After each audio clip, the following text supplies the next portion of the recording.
आज से 66 million years पहले क्रिटेशियस पीरियड में आसमान से एक माउंट एवरेस्ट जितना बड़ा मीटियोराइट करीब 20 किलोमीटर प्रति सेकंड की रफ्तार से अर्थ के एटमॉस्फेयर में दाखिल हुआ और युकाटन पेनिनसुला के शैलो वाटर्स में जाके गिरा, जिसके गिरते ही 1500 किलोमीटर के रेडियस में मौजूद हर चीज इंस्टेंटली वेपोराइज हो गई और कुछ ही देर में एक सीक्वेंस ऑफ इवेंट्स स्टार्ट हो गए जिनसे तबाही का मंजर फैल गया। Earthquake, tsunamis, forest fires, acid rains, मानो जीवों के साथ कोई खेल खेल रहा हो। दुनिया में मौजूद हर एक बड़े से बड़ा डायनासोर और छोटे से छोटा जीव अपनी जान बचाने के लिए यहाँ वहां भाग रहा था और देखते ही देखते कुछ चंद घंटों में दुनिया का 75% जीवन नष्ट हो गया। और ये सब सिर्फ इसीलिए हुआ क्योंकि एक 10 किलोमीटर चौड़ा मीटियोराइट एक शैलो समुंदर में जाके गिरा था। पर क्या डायनासोर्स वाकई में एक मीटियोराइट स्ट्राइक से ही एक्सटिंक्ट हुए थे?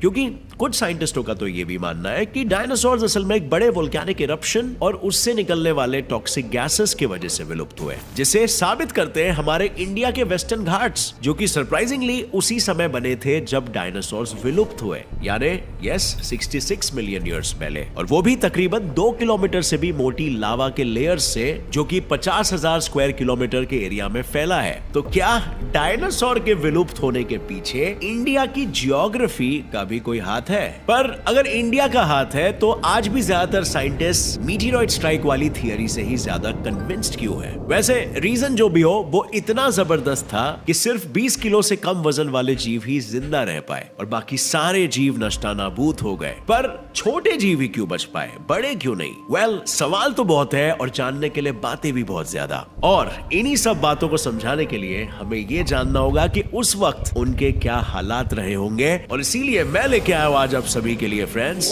ये वीडियो, जिसका टाइटल है What happened 10 minutes after the dinosaurs disappeared।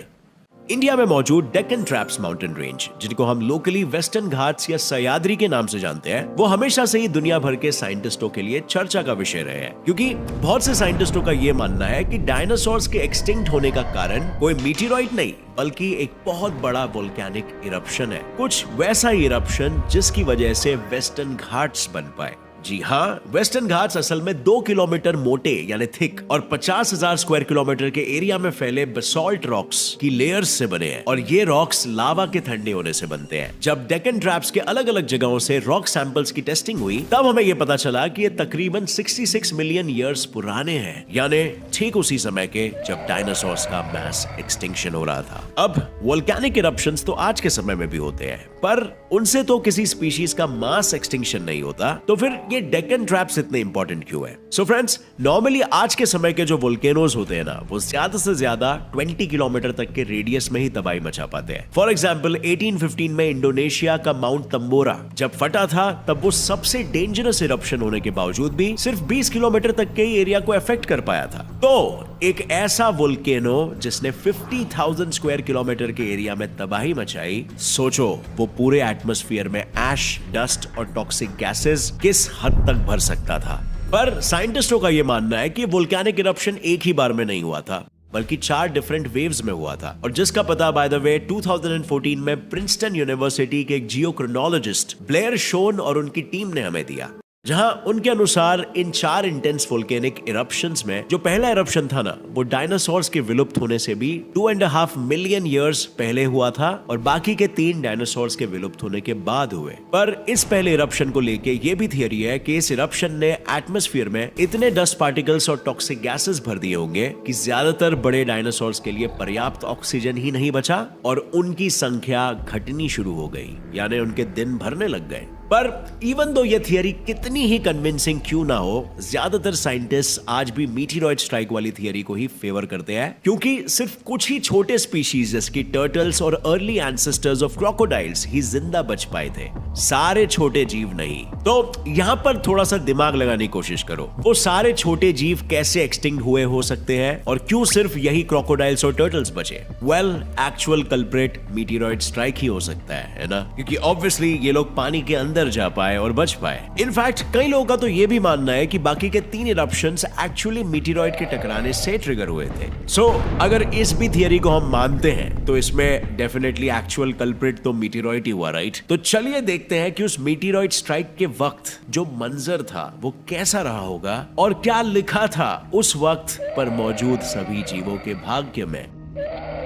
आज से 66 मिलियन साल पहले एक हंसते खुशहाल दिन पर एक 10 किलोमीटर चौड़ा मीटियोराइट अर्थ के एटमॉस्फेयर में दाखिल हुआ। उसका एटमॉस्फेयर यानी कि वायुमंडल के साथ टकराव इतना जबरदस्त था कि उससे एक सुपरसोनिक साउंड वेव क्रिएट हुई, जिसकी आवाज इतनी लाउड थी कि प्लैनेट के दूसरी ओर मौजूद जानवरों के भी कान के पर्दे फाड़ दे। जहां एटमॉस्फेयर में एंटर करने के 5 सेकंड्स के अंदर ही ये मीटियोराइट मेक्सिको के युकाटन पेनिनसुला नाम के शैलो वाटर्स में जाकर टकराया। जब ये माउंट एवरेस्ट जितना बड़ा और 460 ट्रिलियन टन्स वजन वाला हैवी मीटियोराइट 20 किलोमीटर पर सेकंड की रफ्तार से अर्थ से टकराया तो उसका इम्पैक्ट इतना जबरदस्त था कि उस जगह पर एक 150 किलोमीटर वाइड और 20 किलोमीटर गहरा गड्ढा बन गया, जिसको आज हम चिक्सुलप क्रेटर के नाम से जानते हैं। कंपैरिजन के तौर पे ये इतना गहरा है कि इसमें एक के ऊपर एक 24 बुर्ज खलीफा समा जाएंगे। अब आप इससे बस इमेजिन कर लो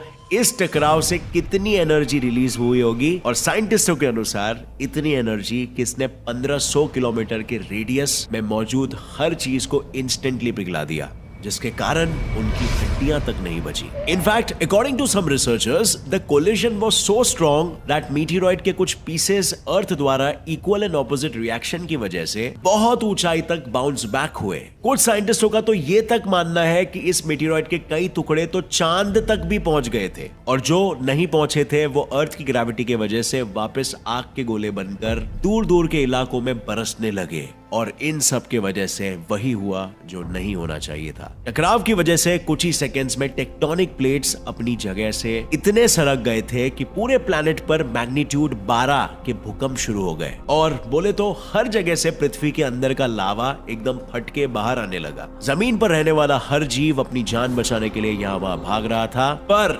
कुदरत का ये वैशी रूप कोई जानवर नहीं झेल पा रहा था, और देखते ही देखते 10 मिनट के अंदर पृथ्वी के 30% जीव खत्म हो चुके थे। और वहीं दूसरी तरफ पानी में रहने वाले जीव डरे हुए तो थे, पर साथ ही शायद वो ये भी सोच रहे होंगे कि यार हम तो सेफ हैं। बट क्या वाकई में ये सही था? वेल, वो शायद जीत से पहले ही जश्न मना रहे थे, क्योंकि तबाही का मंजर तो अभी एक्चुअली में बाकी था, बस कुछ और देर की कमी थी। इसलिए हम उनकी बात थोड़ा बाद में करेंगे, क्योंकि टेरेस्ट्रियल जीवों की मुसीबतें अब तक खत्म नहीं हुई थी। मीटियोराइट इंपैक्ट और वोल्केनोज के कारण हवा में उड़े छोटे जलते पत्थर ओलों की तरह जमीन पर बरसने लगे। लावा और जलते ओलों ने सारे जंगलों में आग लगा दी। मतलब जमीन या आसमान में रहने वालों के लिए भाग के कहीं जाना मानो नामुमकिन सा हो गया था। और इस वक्त अगर हम हमारी पृथ्वी को आउटर स्पेस से देखते तो वो कोई नीला गोला नहीं था। दूर से देखने पर यह हमें एक लाल गोले की तरह दिखता, और यही वो मंजर था जब तक पृथ्वी में मौजूद 50% से भी ज्यादा जीव नष्टानाबूद हो गए थे। पर वो कहते हैं ना, प्रकृति किसी को नहीं बख्शती। बस वो ही हुआ। वोल्केनिक इरप्शंस और फॉरेस्ट फायर्स ने पूरे एटमॉस्फेयर में कार्बन डाइऑक्साइड, सल्फर डाइऑक्साइड और अन्य टॉक्सिक गैसेस के कॉन्सेंट्रेशंस को बढ़ा दिया, जिसकी वजह से बड़े जीवों को जिंदा रहने के लिए पर्याप्त ऑक्सीजन नहीं मिल रहा था। और तो और ये टॉक्सिक गैसेस बादल बनकर एसिड रेन के फॉर्म में बरसने लगे, जिसने वाटर बॉडीज को प्रदूषित करना शुरू कर दिया। और यही वो समय था जब समुद्री जीव भी समझ गए कि अब उनका भी नंबर आने वाला है, क्योंकि कई सारे एक्वेटिक जीव इस हाईली टॉक्सिक पानी की वजह से मरने लगे थे, और सरफेस पे मौजूद टॉक्सिक पानी से बचने के लिए वो गहरे पानी की ओर तैरने लगे। पर मीटियोराइट इंपैक्ट और अर्थक्वेक्स से जन्मे सुनामीज उनके लिए मानो हर कदम पर मुश्किलें पैदा कर रहे थे। ऊपर से कार्बन डाइऑक्साइड और अन्य ग्रीन हाउस गैसेस की वजह से ग्लोबल वार्मिंग अब अपने चरम सीमा पर थी। पोलर आइस देखते ही देखते पिघल गई, जिसने समुद्र का स्तर ड्रास्टिकली इंक्रीज कर दिया, और पूरी दुनिया कई महीनों तक जैसे पानी के नीचे समा गई। और इस वजह से पृथ्वी के अब तक 60 से 65% लाइफ फॉर्म्स विलुप्त हो चुके थे। अब फ्रेंड्स, अगर आप यहाँ पर ये सोच रहे हो कि ये उसी दिन हुआ जिस दिन मीटेरॉइड ने स्ट्राइक किया, तो बॉस ऐसा नहीं था। बर्फ के पिघलने का मंजर तो स्ट्राइक के लगभग 4 से 6 महीनों के बाद हुआ था। मतलब समझ रहे हो, पूरी पृथ्वी पे भूकंप, वोल्केनिक इरप्शंस, फॉरेस्ट फायर्स और जमीन से लावा निकलना अब तक कंटिन्यूअसली हो रहा था। और वैसे अगर देखा जाए तो बर्फ के पिघलने से और सुनामी के वजह से एक अच्छी चीज भी हुई। हर जगह जो आग लगी थी इस बाढ़ से बुझा दी गई, जिस वजह से बचे हुए जीवों को थोड़ा चैन की सांस लेने का मौका मिल गया।